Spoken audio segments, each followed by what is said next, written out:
1948 December മാസം 10-ാം തീയതിയാണ് ലോകത്താദ്യമായി ഒരു മനുഷ്യാവകാശ പ്രമാണം അവതരിപ്പിക്കപ്പെടുന്നത്.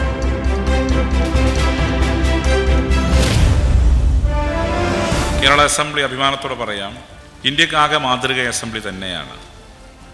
അത് നിയമനിർമ്മാണത്തിൻ്റെ കാര്യത്തിലാവട്ടെ, സഭാ സമ്മേളനങ്ങൾ ചേരുന്ന കാര്യത്തിലാവട്ടെ, പ്രതിപക്ഷ ഭരണപക്ഷത്തിൻ്റെ മാനസിക ഐക്യത്തിൻ്റെ കാര്യത്തിലും ഇന്ത്യക്ക് മാതൃക തന്നെയാണ്.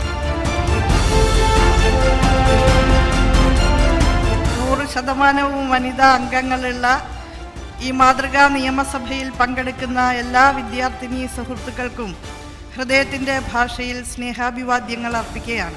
ജനാധിപത്യം അവസര സമത്വവും തുല്യതയും ഉറപ്പുവരുത്തണം എന്നുള്ളതാണ് അതിൻ്റെ നിർവചനവുമായി ബന്ധപ്പെട്ട് ഏറ്റവും ആദ്യം നാം മനസ്സിലാക്കുന്നതായ കാര്യം.